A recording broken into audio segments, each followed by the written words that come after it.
Hello दोस्तों, नमस्कार। आज हम बात करेंगे, अगर आप म्यूचुअल फंड के अंदर एसआईपी कर रहे हैं तो आपको म्यूचुअल फंड के बारे में थोड़ी जानकारी होनी चाहिए।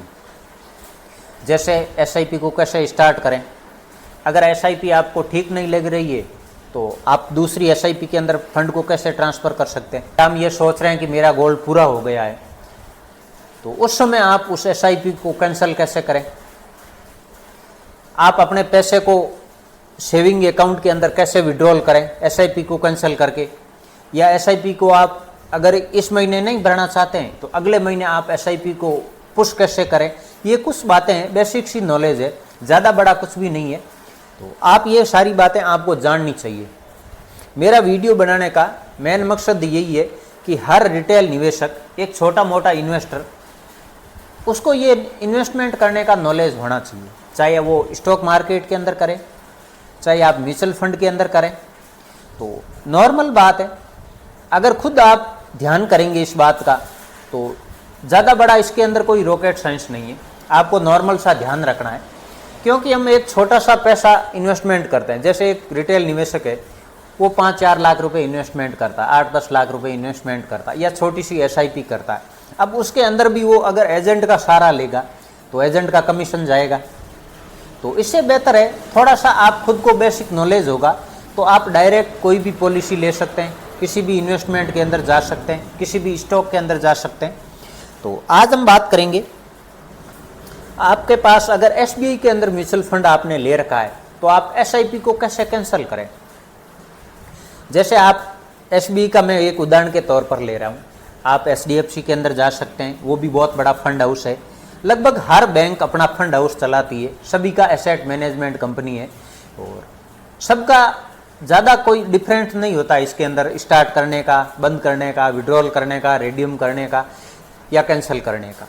नॉर्मल सा फर्क होता है। आपके पास कोई भी म्यूचुअल फंड हो सकता है। आज हम उदाहरण के तौर पर लेते हैं एसबीआई का म्यूचुअल फंड, इसको हम ओपन करते हैं। एसबीआई का म्यूचुअल फंड ऐप है, ऑफिशियल ऐप है, वो इन्वेस्ट ऐप है। इसके ऊपर जाकर आप खुद से भी कैंसिल कर सकते हैं एसआईपी को, सब कुछ आप कर सकते हैं इसके ऊपर। आप योनो से भी कर सकते हैं।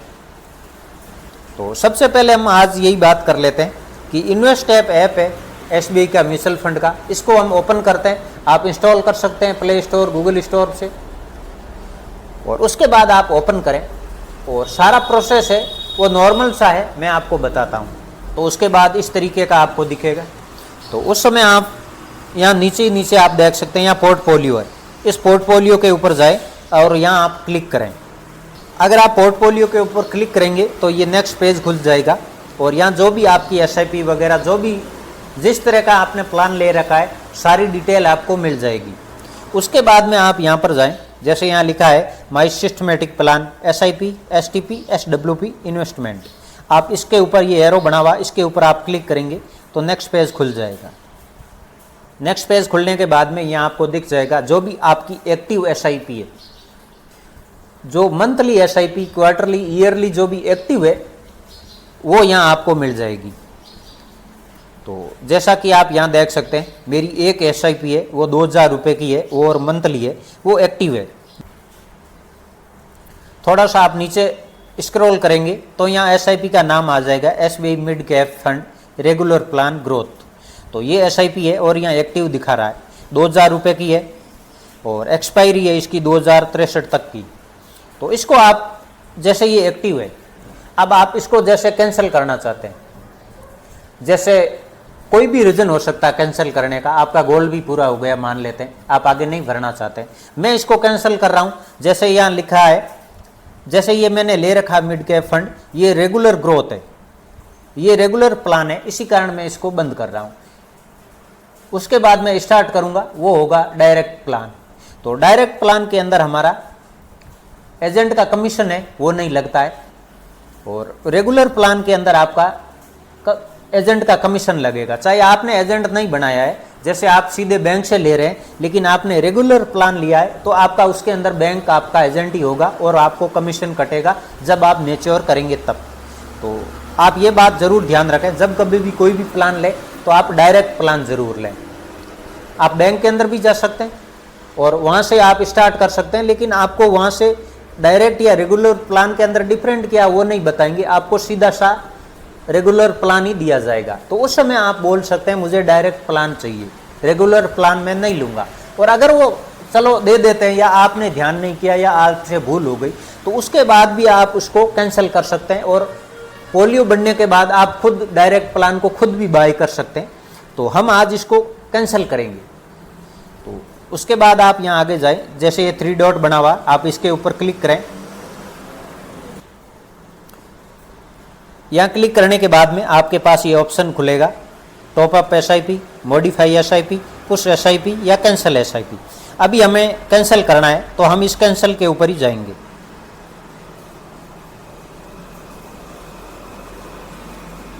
हमने कैंसिल बटन को दबा दिया और उसके बाद नेक्स्ट पेज खुल जाएगा। नेक्स्ट पेज खुलने के बाद में अगला पेज ओपन हो गया और यहाँ हमारे जो फंड है उसकी डिटेल दी हुई है, फंड का नाम दिया हुआ है, SIP का अमाउंट दिया हुआ है और यहाँ लिखा हुआ है कि यस स्टॉप SIP। तो आप इसी के ऊपर क्लिक करें।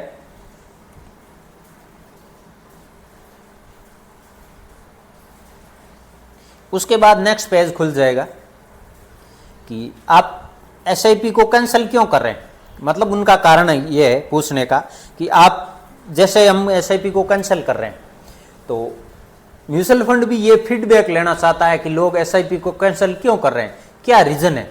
तो इसके अंदर से आप कोई भी रीज़न ले सकते हैं। ये ज़रूरी नहीं है कि आपने कोई भी रीज़न अलग ले लिया तो स्टॉप नहीं होगी SIP।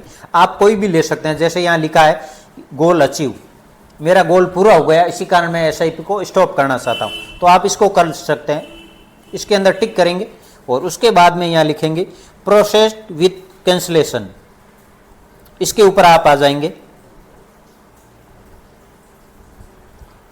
तो ये देख सकते हैं आपका SIP सक्सेस हो गया और कैंसिल हो गया।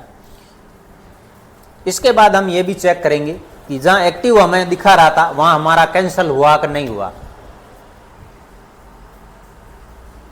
अब यहाँ ये भी दिखा रहा है, जैसे यहाँ पहले हमने देखा था कि कोई SIP हमारी एक्टिव है तो नो एक्टिव SIP यहाँ लिखा हुआ है।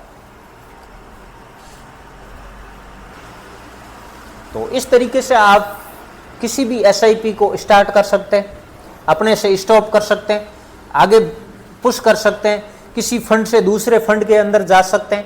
तो ये कुछ बेसिक सी बातें हैं जो आपको ध्यान होनी चाहिए।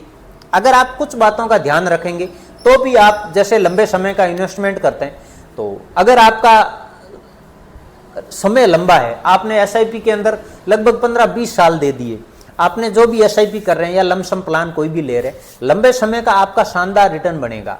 और उस रिटर्न के ऊपर अगर आपका एजेंट का जो चार्ज है वो भी बहुत बड़ा होगा, ये भी आप जरूर ध्यान रखें।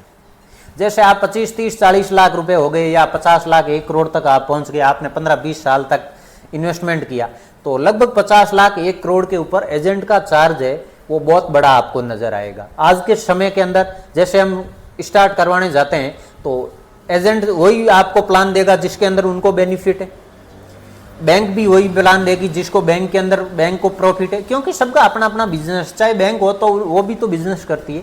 लेकिन इसके अंदर हमें ये ध्यान खुद को रखना पड़ेगा कि हमें कौन सा प्लान लेना चाहिए। तो कोशिश करें आप इन बातों का ध्यान रखें।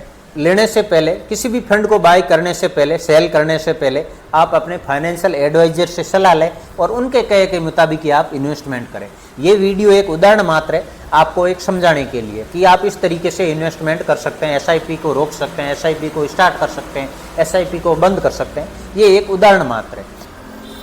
अगर मेरी दी हुई जानकारी आपको ठीक लगी, संतुष्ट हैं, तो आप लाइक करें।